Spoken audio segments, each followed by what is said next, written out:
Kali ini kita akan lanjutkan pembahasan terkait keimanan. Sebagaimana video sebelumnya, hanya saja kali ini kita akan lebih memfokuskan pada keimanan yang lebih khusus, yaitu keimanan terhadap hal-hal yang gaib. Di sini saya akan tetap menyambungkan konteksnya dengan cara-cara memahami iman sesuai dengan video sebelumnya, yaitu bahwa iman itu dapat ditempuh melalui 4 cara. Yang pertama ada analisa secara logis dan empiris. Yang kedua, imajinasi yang bersifat rasional. Kemudian yang ketiga, menggunakan sumber-sumber yang valid dan terpercaya atau khobar sodik. Dan yang keempat, menghadirkan aspek perasaan secara subjektif. Karena bagaimanapun juga kita adalah makhluk yang tidak akan lepas dari faktor subjektivitas. Untuk penjelasan lengkapnya beserta ilustrasi-ilustrasi yang mendukung sudah saya jabarkan di video sebelumnya ya. Bagi yang belum menyimak penjelasannya bisa diklik link yang ada di atas ini, atau link yang saya sertakan di kolom deskripsi di bawah. Oke, kita lanjutkan. Nah, terkait hal-hal yang gaib ini, saya akan coba mendekatinya dengan ini ya, 2 cara ya, yaitu cara kedua dan cara ketiga, yaitu dengan imajinasi rasional dan juga menggunakan sumber terpercaya atau khobar sodik. Harapannya, pemahaman kita terkait hal yang gaib ini akan mengerucut pada kepahaman yang utuh, komprehensif, dan bisa dipertanggungjawabkan secara ilmiah. Karena tidak bisa kita pungkiri bahwasanya ketika kita mendengar kata gaib, maka umumnya orang akan langsung mengasosiasikan dengan hal-hal yang bersifat mistis, kemudian makhluk halus, atau keajaiban-keajaiban fenomenal yang kadang memang tidak bisa kita jelaskan dengan mudah ya menggunakan nalar biasa gitu. Sehingga ini sering sekali dimanfaatkan oleh orang-orang yang tidak bertanggung jawab untuk menyebar berita-berita hoax yang memang biasanya khas sekali tipikal narasinya. Ketika ada kejadian yang agak aneh sedikit, lalu dibungkus dengan hal-hal yang mistis atau gaib, lalu jadilah heboh dan viral gitu ketika disebarkan ya. Masuk akal atau tidak itu urusan ya belakangan lah. Kalau nggak masuk ya dimasuk-masukin kan gitu. Dan model-model seperti ini sayangnya sangat subur terjadi di negara kita tercinta ini. Ya efeknya tentu ini akan jadi bahan olok-olokan ya, terutama bagi orang-orang yang anti terhadap agama, khususnya terhadap agama Islam, yang memang notabene banyak sekali membahas keimanan terhadap hal-hal yang gaib. Dan sepertinya makin kesini semakin dijadikan bahan lelucon nih dan dongeng belaka oleh kalangan orientalis maupun ateis. Karena saya sendiri pernah masuk ke grup atau forum diskusi ateis dan segala turunannya, ternyata memang kebanyakan isinya itu penuh hujatan dan olok-olokan. Waktu itu saya sempat menyampaikan argumentasi terkait ketuhanan, tapi tidak saya sangka ternyata yang merespon sampai puluhan, mungkin mendekati ratusan kali ya, puluhan komentar ya. Ujung-ujungnya saya diwisuda juga alias diblokir dari salah satu grup tersebut. Dengan tanpa mengurangi rasa hormat saya kepada teman-teman ateis yang mungkin menonton video ini, terus terang saya agak kecewa. Saya pikir tadinya bakal ada diskusi yang membangun di forum tersebut, tapi ternyata isinya banyak sekali hujatan, olok-olokan, lalu tiba-tiba saja saya diblokir. Padahal tadinya saya itu berniat meluruskan kalau nih ada pandangan yang kurang tepat terkait Islam mungkin. Atau jangan-jangan selama ini yang ditafsiri orang pendaku ateis terhadap Islam itu sebenarnya mispersepsi gitu. Karena rata-rata yang saya tangkap argumen-argumennya itu mereka sering melihat agama itu dari kelakuan para penganutnya. Kan ini aneh ya. Maksudnya nggak fair. Padahal kan harusnya bisa dirujuk dari sumber aslinya, misal dari kitab sucinya begitu kan. Dan konsep ketuhanan yang ada juga sepertinya perlu banyak diluruskan karena sepertinya mereka ini mengira kalau semua agama itu sama. Tapi ya sudahlah ya, terkait hal ini kayaknya kita bisa bahas di tema video yang berbeda. Untuk saat ini kita coba batasi saja dulu pembahasannya, yaitu hanya menyangkut keimanan terhadap hal-hal yang gaib saja. Tapi bagaimanapun juga kita kan jadinya bertanya nih, benar nggak sih tuduhan-tuduhan atau pandangan-pandangan dari saudara-saudara kita yang memiliki keimanan yang berbeda itu terhadap keimanan kita, khususnya terhadap hal-hal yang gaib nih. Benarkah seperti itu? Atau jangan-jangan kita sendiri yang ternyata belum terlalu paham ilmunya dan mungkin salah memberikan penjelasan tentang hal yang gaib tersebut. Atau bahkan kita sendiri yang justru masih sering jadi korban hoax berita digital yang selama ini beredar, khususnya yang bertema hal-hal yang gaib. Untuk itulah saya merasa penting sekali membuat pembahasannya di video kali ini. Tentu saya usahakan agar tetap dalam koridor yang logis, rasional, dan sebisa mungkin mengikuti kaidah ilmiah yang ada. Oke, mari kita bahas.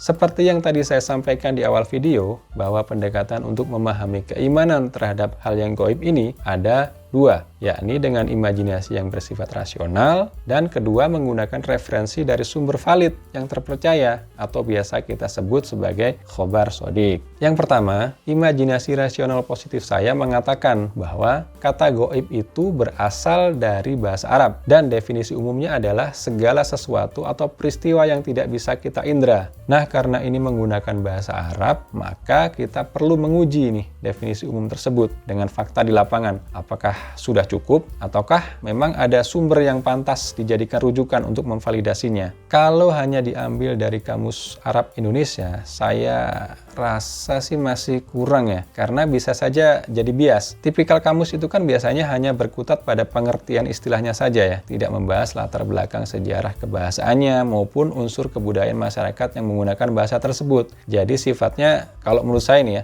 masih kurang komprehensif. Untuk itu kita perlu lebih dalam lagi mengorek bagaimana sejarah dan perkembangannya. Tapi perlu digarisbawahi, ini saya tidak sedang mengklaim kebenaran dari satu sumber ya. Bagi teman-teman yang punya pendekatan atau referensi lain, monggo silakan disampaikan. Tentunya kalau bisa disertai juga dengan argumentasi yang logis dan ilmiah ya. Itu akan lebih menyehatkan diskusi kita. Oke, kita bahas terlebih dahulu terkait sejarah singkat bahasa Arab dan perkembangannya. Bahasa Arab merupakan bagian dari rumpun bahasa Semit, salah satu cabang dari keluarga bahasa Afro-Asiatik. Kenapa disebut Semit? Karena ini disinyalir berasal dari keturunan Nabi Nuh yang bernama Sem atau Sem bin Nuh ya. Mungkin teman-teman sudah banyak tahu ceritanya. Nabi Nuh ini kan punya 3 anak pasca banjir bandang itu. Ada Sem, ada Ham, ada Yafith. Nah, Sem ini salah satu keturunan Nabi Nuh yang menurunkan keturunan Semitik. Yang termasuk di dalam rumpun bahasa ini antara lain adalah bahasa Ibrani, bahasa Aram atau Aramaik, bahasa Akadia, dan juga bahasa Amharik. Itulah mengapa ada beberapa kosakata antara bahasa Arab dan saudaranya, bahasa Ibrani, yang mirip sekali pengucapannya. Contohnya, Tuhan, kalau dalam bahasa Arab, Allah, sedangkan di bahasa Ibrani ada Elohim. Kemudian, salam, kalau di bahasa Ibrani jadi Shalom. Kemudian ini, kalau di bahasa Arab, Hadza, sedangkan di bahasa Ibrani ada Hazeh. Kemudian apa lagi ya?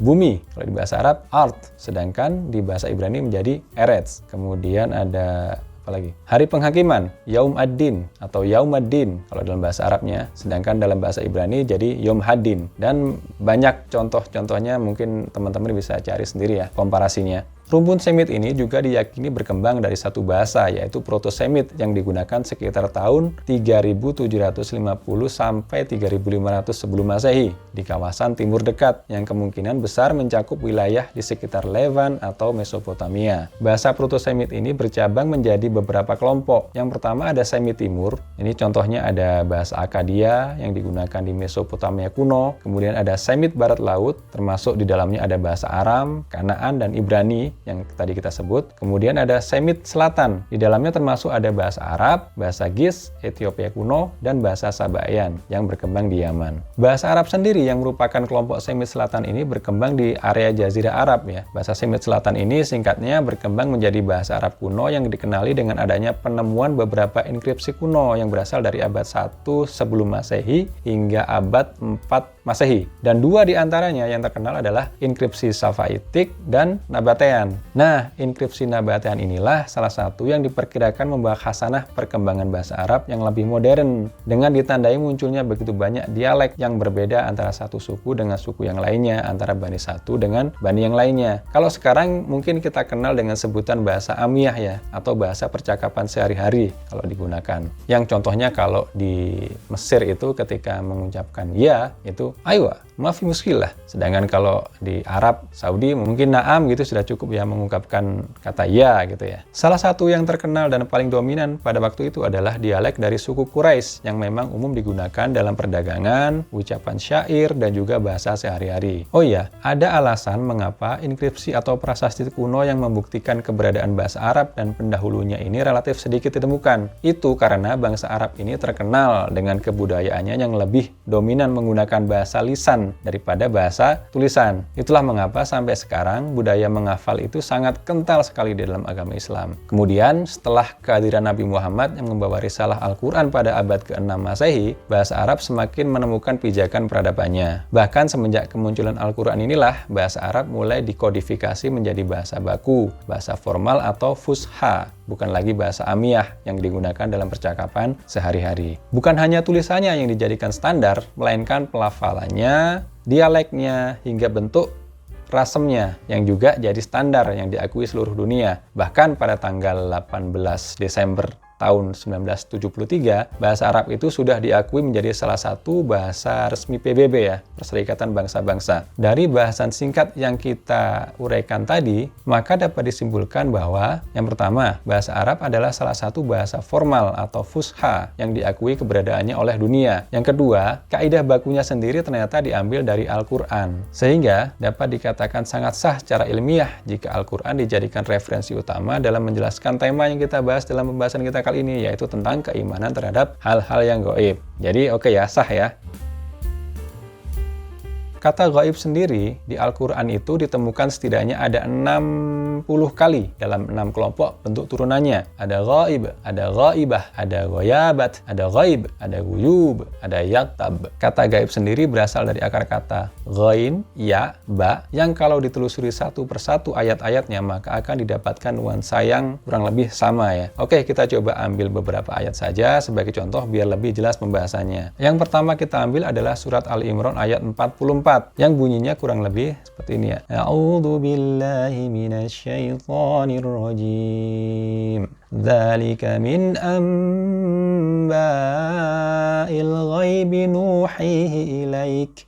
وَمَا كُنْتَ لَدَيْهِمْ إِذْ يُلْقُونَ أَقْلَامَهُمْ أَيُّهُمْ يَكْفُلُ مَرْيَمَ وَمَا كُنْتَ لَدَيْهِمْ إِذْ يَخْتَصِمُونَ. Itulah sebagian dari berita-berita gaib yang kami wahyukan kepadamu, Nabi Muhammad, padahal engkau tidak bersama mereka ketika mereka melemparkan pena untuk mengundi siapa di antara mereka yang akan memelihara Maryam, dan engkau tidak bersama mereka ketika mereka bersengketa. Dari surat Ali Imran ayat 44 ini setidaknya kita bisa ambil dua hal. Yang pertama, bahwa gaib itu adalah peristiwa ketika kita tidak hadir, baik secara tempat, ruangan, maupun secara waktu. Yang kedua, gaib ini bersifat relatif. Peristiwa yang dijelaskan di ayat tersebut bersifat gaib bagi Nabi Muhammad dan juga bagi kita yang membaca ayat ini, tapi tidak gaib bagi Maryam dan kaumnya. Kalau kita contohkan di dalam kehidupan sehari-hari misalnya ya, katakanlah kalau ada bencana alam yang terjadi di kota lain,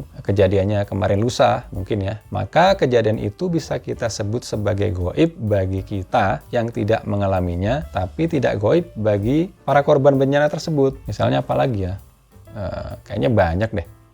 Ya intinya adalah semua hal yang terjadi di masa lalu dan kita tidak berada secara ruang di situ, maka bisa kita sebut sebagai gaib. Penjelasan serupa juga dijelaskan di surat Yusuf ayat 102. Di situ digambarkan bahwa cerita tentang Nabi Yusuf beserta keluarganya ini adalah hal yang gaib, karena Nabi Muhammad tidak berada di lokasi TKP pada saat saudara-saudaranya Yusuf melakukan tipu daya. Nah, bunyi ayatnya kurang lebih seperti ini ya. Dzalika min amba'il ghaibi nuhihi ilaik wa ma kunta ladaihim id ajma'u amrahum wa hum yamkurun.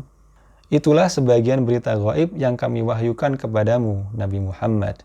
Padahal engkau tidak berada di samping mereka ketika mereka bersepakat mengatur tipu daya untuk memasukkan Yusuf ke dalam sumur. Tapi sesungguhnya ayat ini sangat panjang penjelasan ceritanya, yaitu dimulai dari awal-awal surat. Mungkin kebayang ya, hampir ada 100-an ayat, hampir mendekati 100 ayat ya, yang menjelaskan tentang kisah Nabi Yusuf beserta keluarganya ini. Yang mana tujuannya adalah menunjukkan tanda-tanda atau petunjuk bagi yang bertanya atau yang ingin mengetahuinya. Oke, untuk mendapatkan kepahaman yang lebih komprehensif, saya rasa kita bisa lanjut ke ayat berikutnya ya, yaitu surat Hud ayat 48 dan 49. Namun karena ayatnya agak panjang, mungkin saya akan bacakan terjemahannya saja ya. Surat Hud ayat 48.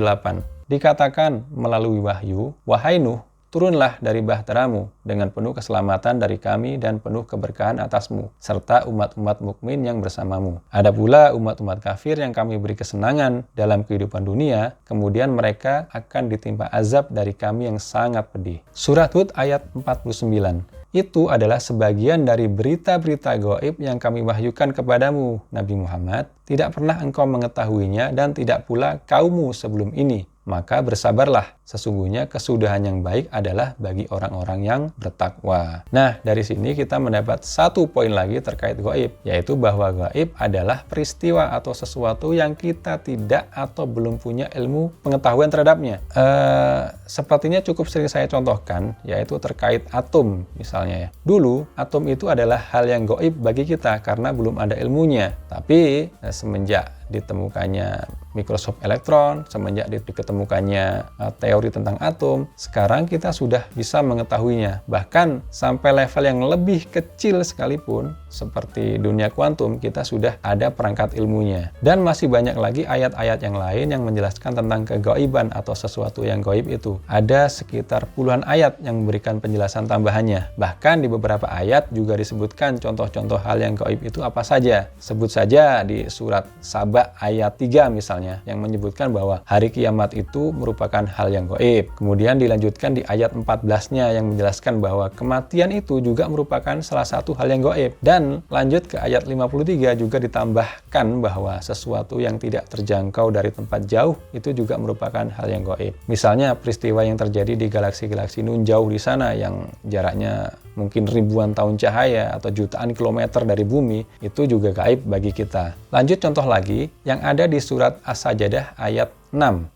Di situ dijelaskan bahwa malaikat beserta aktivitas di alam malakutnya juga merupakan hal yang gaib. Dan masih banyak lagi ayat-ayat lain yang menyebut kata gaib ini yang kalau dirangkum kurang lebih menjelaskan sesuatu yang satu, tidak terindra, dua, yang tersembunyi atau rahasia, kemudian yang ketiga itu tidak hadir, dan yang keempat tidak atau belum diketahui ilmunya. Nah, tapi ada satu ayat yang cukup unik nih menurut saya. Yang ayat ini sepertinya cukup sering dibahas di kajian-kajian umum, yaitu ayat tentang ghibah. Mungkin teman-teman sudah pada tahu ya ayatnya, yaitu di surat Al-Hujurat ayat 12, yang kira-kira terjemahannya seperti ini ya. Wahai orang-orang yang beriman, jauhilah banyak prasangka. Sesungguhnya sebagian prasangka itu dosa. Janganlah mencari-cari kesalahan orang lain, dan janganlah ada di antara kamu yang menggunjing sebagian yang lain. Apakah ada di antara kamu yang suka memakan daging saudaranya yang sudah mati? Tentu kamu merasa jijik. Bertakwalah kepada Allah. Sesungguhnya Allah Maha Penerima Taubat lagi Maha Penyayang. Nah, faktanya kata ghibah ini ternyata masih satu akar kata dengan gaib, dan maknanya adalah kurang lebih menggunjing atau mencari-cari kesalahan orang lain padahal orang tersebut tidak tahu menau dan tidak hadir di situ. Jadi nyambung ya korelasinya ya. Oke, kita lanjutkan dengan kesimpulan.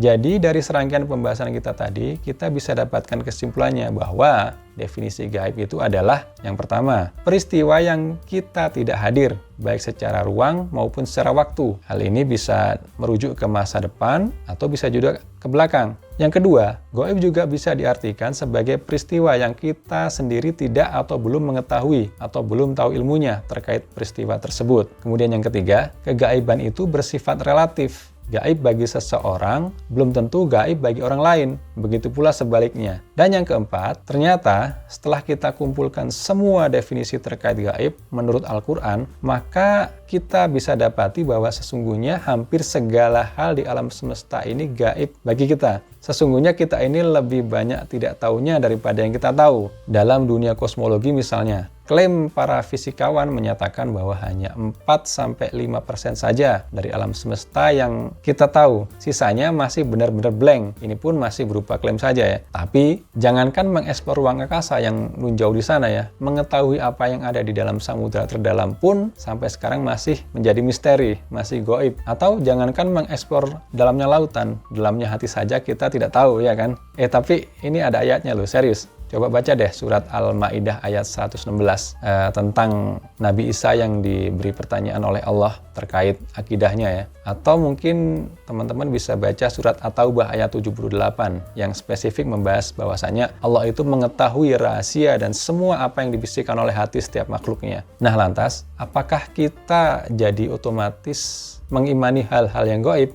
Menurut yang saya pahami, ya justru harus, wajib malahan, mau tidak mau kita dipaksa untuk mengimaninya, karena itulah fitrah kita sebagai manusia. Kalau berdasarkan pengertian yang tadi kita bahas, maka hari esok itu juga merupakan hal yang gaib loh. Kita tidak tahu menahu apa yang akan terjadi besok kan, tapi nyatanya kita cukup yakin bahwa hari esok itu akan terjadi, dan kita berikhtiar menyiapkan segala sesuatu yang bisa kita siapkan sesuai pengalaman dan ilmu pengetahuan yang kita miliki. Nah, itulah yang membedakan kita dari hewan. Hewan hanya hidup untuk saat ini saja, sedangkan kita diberi perangkat keimanan agar bisa menjangkau ke masa depan dan juga mengambil pelajaran dari masa lalu. Begitulah kira-kira. Oke, sepertinya kita cukupkan pembahasan kita kali ini. Seperti biasa, kita tutup dengan posesif ala bapak-bapak. Ya, terima kasih sudah menonton videonya sampai akhir. Sampai jumpa di video selanjutnya. See you. Assalamualaikum.